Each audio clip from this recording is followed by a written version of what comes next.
Brother ইসলাম, এই পর্দার কতটা গুরুত্ব। দারকুতনির হাদিস, একজন দার্শনিক বলেছেন যে কোনো মহিলা যদি একটা পুরুষকে দেখে অথবা একটা মহিলাকে আমি একবার নয় দুইবার নয় তিনবার দেখলাম, নিজের স্ত্রী বাদ দিয়ে নিজের মা বাদ দিয়ে অন্য বেগানা নারীকে আমি দেখলাম, সেই নারীটাকে আমি জয়বার দেখব, কয়বার তার পেটে বাচ্চা দেওয়া হবে। তার পেটে তাহলে যতগুলো পুরুষ তাকে দেখবে তার পেটে ততটা বাচ্চা দেওয়া হবে।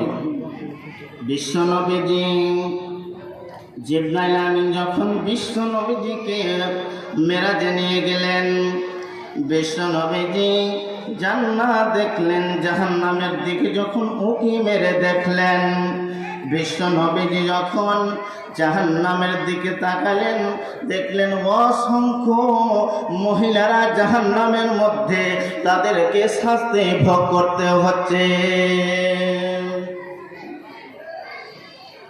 ব্রাদার ইসলাম, আমার সময় সংক্ষিপ্ত ছিল। আমার শায়েখ তিনি বললেন আপনার সময় শেষ হয়ে গেছে, অতএব আমি শেষ সময় আমি বলছি, মা বোনেরা আমার, আপনারা সতর্ক হন, আপনাদের মেয়ে ছেলেকে মহিলাকে সতর্ক করুন যাতে পর্দার সাথে চলতে পারে। আল্লাহ তুমি আমাদের সকলের মা বোনদেরকে পর্দার সাথে চলার, পর্দার সাথে ফিরার, পর্দার সাথে চলাফেরার আল্লাহ তুমি আমাদেরকে তৌফিক দাও। সকল আল্লাহুম্মা আমিন। আসসালামু আলাইকুম।